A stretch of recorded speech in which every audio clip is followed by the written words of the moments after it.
Hey everybody, Rob here from Ram Studio Comics. Welcome back. So in today's video, I'm going to show you how to draw this character kicking all in real time. And so hopefully if you enjoy this content, make sure to like, share, and subscribe. And without further ado, let's get into it and do some drawing. All right, let me first say that these poses are probably the trickiest to get right, but you're not alone. Lots of artists avoid this type of pose, and that's why we really got to make time to practice them. But not to worry, in today's video I've got a few techniques for you that'll have you drawing these types of poses from your imagination in no time. One of the things I like to do is if I'm going to draw a bottom, what I consider the bottom plane of the foot, I'm going to work back. So almost like perspectively, or pretty much perspectively, but I don't know, I find it a little bit easier to work without perspective on a leg because a leg, let's draw this off to the side. So a leg from the side, as I've kind of mentioned before, I think in these other lessons, is a little bit like this. Okay, in the oversimplified form.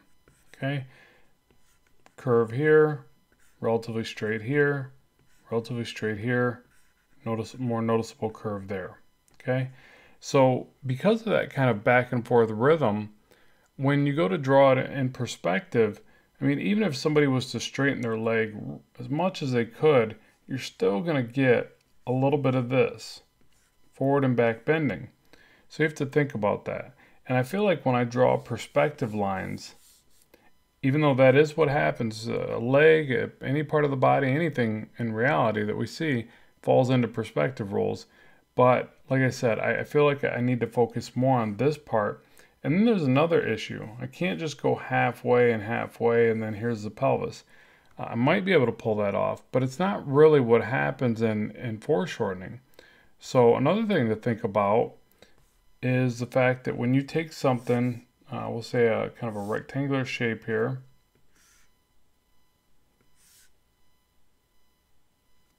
Okay, something like this. And we crisscross the corners. Right, here's our center line. Okay, so now that, sorry for my poorly drawn rectangle, but that it works with any shapes really. You just want to be able to find your corners. But so just like that. Now notice if we take this and we distort this, because distorting things like this is basically perspective. Okay, so we're going to distort this, play around with this a bit. You know, imagine that our vanishing point converges way back here. Okay, that's pretty extreme. But notice where that center line is now. It's way back there, right? And that's really what happens. Like just because I distorted it, if you were to draw this in the same way,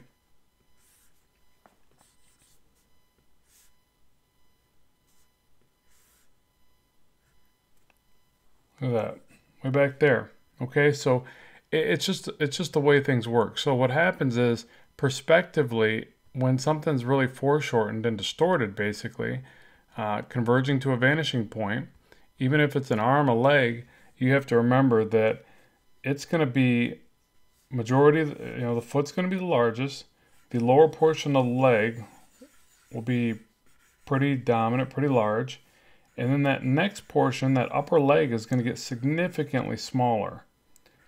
And that's probably the hardest part to get used to because it seems so weird at first. But as you pay attention to your photo reference and you start to draw this stuff, you'll start to see it more and more.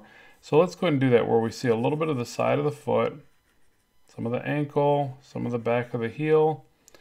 And then we also want to pay attention to our overlaps. So I'll talk about that more as we do this. But so yeah, we start to work back.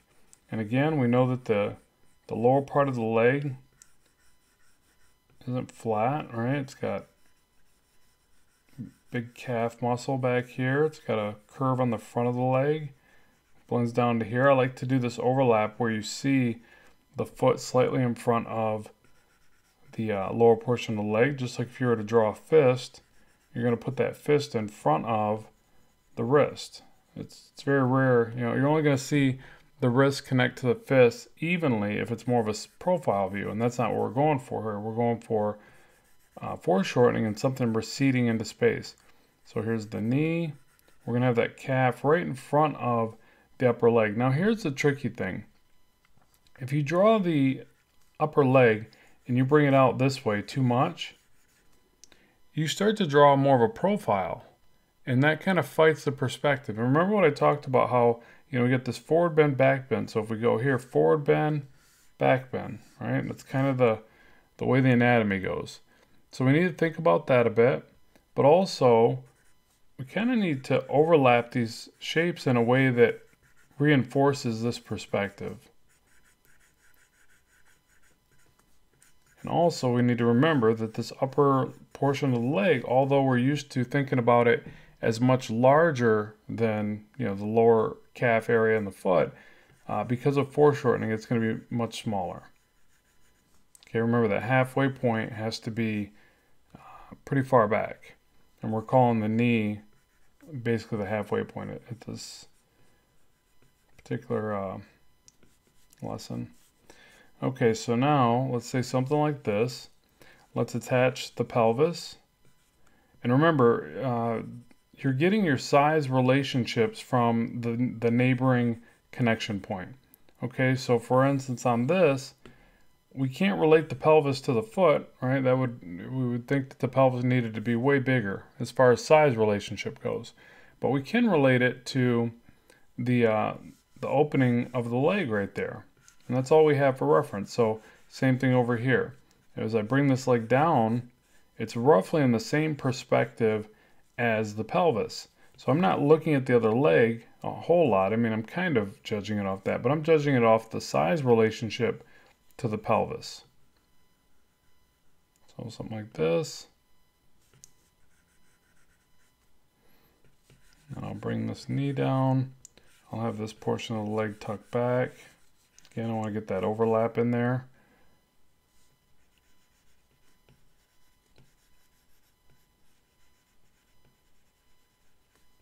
Heel of the foot.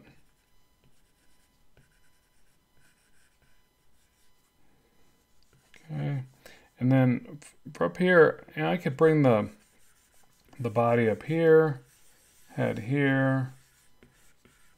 I could bring an arm down here. It always makes these look more interesting when the portions of the body are overlapping. But I have to be careful that the chest relates to this center line, and I don't break the character. And that does feel a little bit broken. It almost kind of works. I think I'd probably try it in my own comic, but just because I don't want you to get any bad habits here from me, let's take this up this way. See how it's probably a bit of a safer approach. Let's get a rib cage in here. I do want there to be a bit of an angle here. And also remember the torso, the chest kind of comes out and then comes back down. So you got the chest here, the rib cage, something like that, especially when, we take that big puff of air, right? Superman chest. Now, in reality, postures are generally a little more flat than that, but in the superhero world, this is pretty common, so that's what we're going for. There's that. Rib cage here. And it makes sense that they'd be looking in the direction that they're kicking. So we'll do something like this.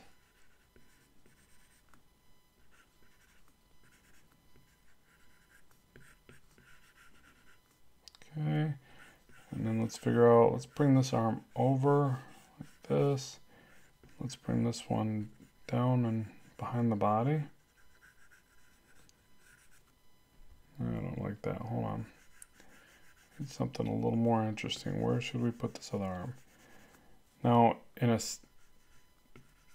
silly thing would be to do this. Okay, like we just want to try to bring out something more interesting. So sometimes we just have to move these shapes around a couple times to find that.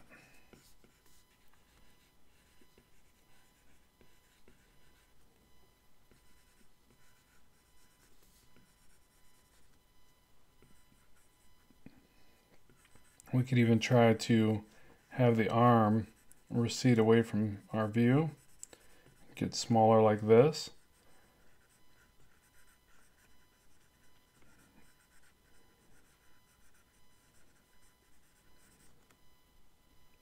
Does that work? I don't know. Maybe. I feel like the midsection here is too long.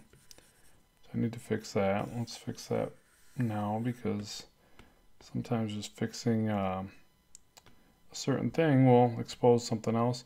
And the leg does feel a bit broke, but I think that's really because I have this very action figure connection point going on here. It's just a little too dramatic.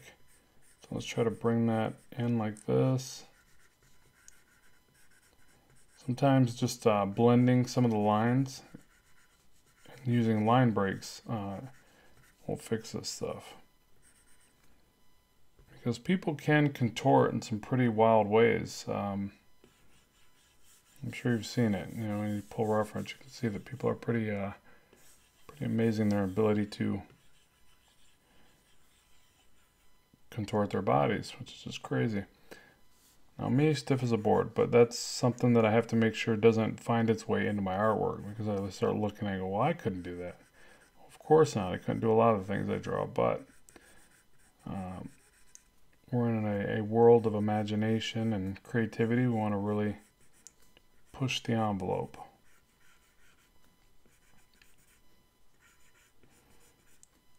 Again, kind of check these forms, move some of these shapes around.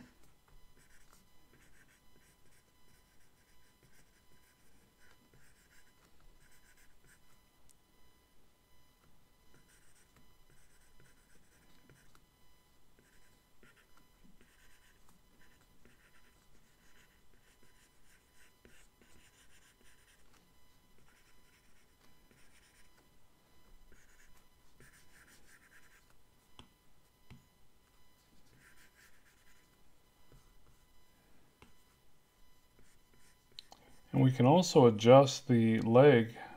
So say that we feel the connection point over here is somewhat accurate, but it's connected too far over here. Well, the neat thing about perspective is we really can maneuver that quite a bit. Like, since we're not used to seeing something in usually this dramatic of a perspective, we can generally maneuver things and still have a pretty good drawing. Like, I've seen a lot of styles where something looks off and distorted, but it's just so cool visually that I kind of forgive them. And I'm sure the same thing happens for artwork I've created and that you've created and all that. It's just certain things have to work. It's kind of weird because I couldn't tell you exactly what all the rules are for that, but there are, you know, certain limits to that idea. So certain things have to work, and other things people just chalk up to, hey, that's pretty cool, I like the way you did that. And even though it's not correct, because again, none of this is really correct. We're drawing imaginative works of art, right? We're drawing superheroes and fictitious creatures, in a sense. And so, yeah, I mean, if anybody's too critical over it, it's kind of, I don't know, it's almost a bit silly if you think about it. Like, really, you're criticizing my drawing on a 2D surface. Sorry, it wasn't perfect. I fabricated it from thin air.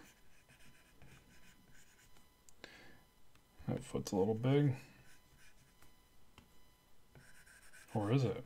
Or is it just right? Who knows? Okay, and we're starting to get there.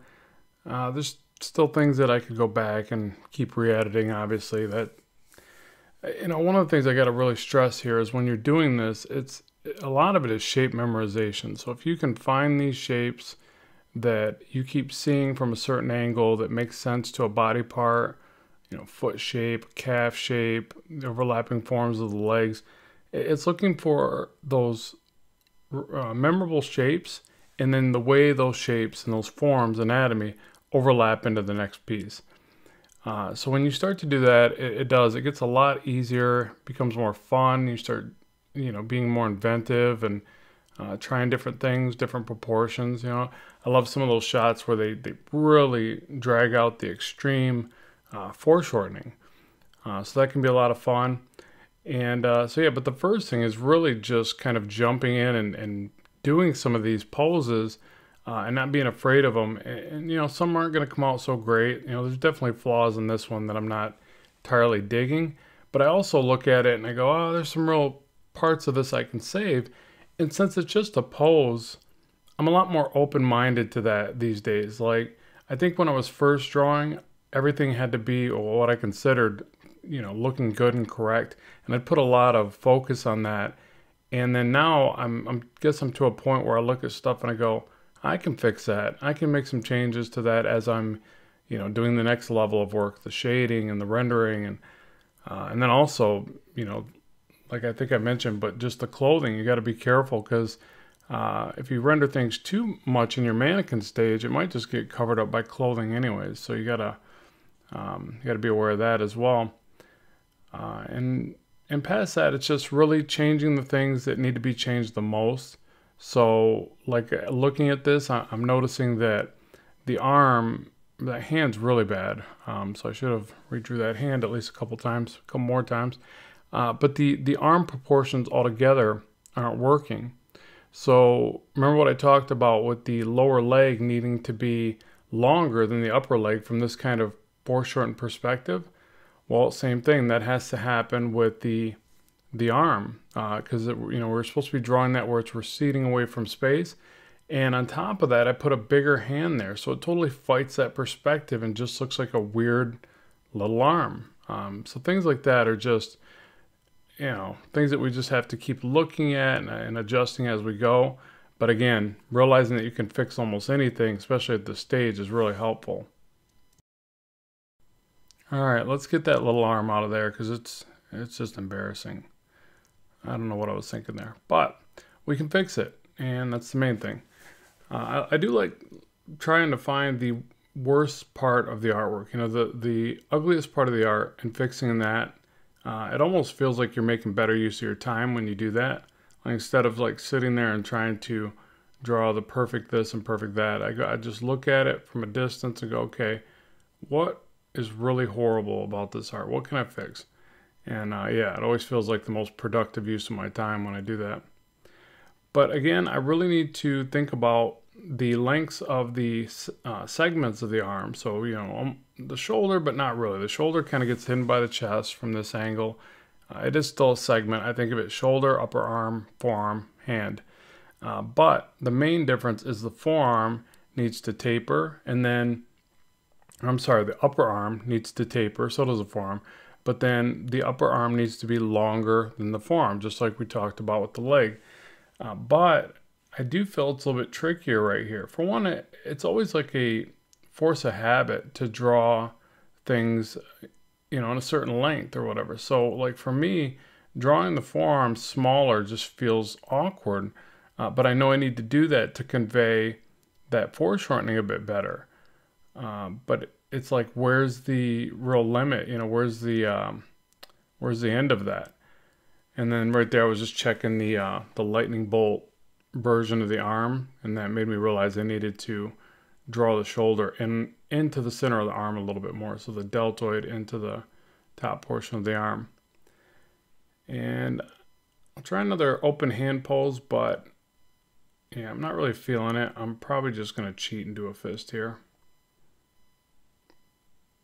But I'll tell you what, every time I go to do this and I kind of feel myself struggling to draw hand poses, it just tells me go right back to, you know, finding those sheets of lots and lots of hand poses, looking at my own hand, taking pictures, whatever I gotta do, and draw lots of gestural versions of the hands.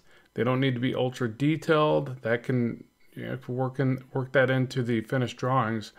I think it's just really important to draw gestures of the hand. I always feel that is the best use of my time. Like when I get done with that, I feel more confident drawing hands. Sure enough, they come out easier, especially for comics. I don't know what it is, but I've noticed a lot more artists that do a very stylized version of hands and not so much these really detailed rendered hands. I mean, some people do them really well and really, realistic and detailed, but it seems like a lot of them are very stylistically done, and man, it looks like it saves a tremendous amount of time. And yeah, I'm always looking for those shortcuts.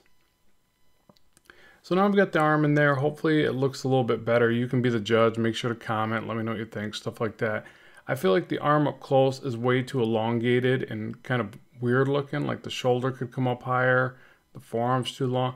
But I'm going to stop critiquing it here, and I'm going to just let it be, because again, I can make mental notes like that, and then when I go to redraw over it again, because I'm not going to leave it as, I mean, in this particular instance, I'm going to leave it as a pose because it was just for the sake of this video. But if I was going to draw this as Batman or whoever, then I'm going to fix those things anyways.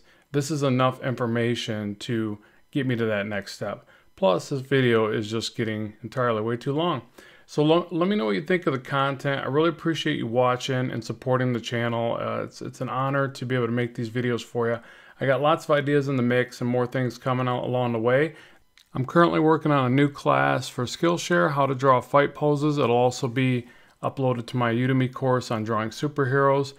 So if you've already got that course, you're good to go. And I will also upload that information on my Gumroad. So thanks very much for tuning in. Keep drawing, keep having fun, and I will talk to you soon.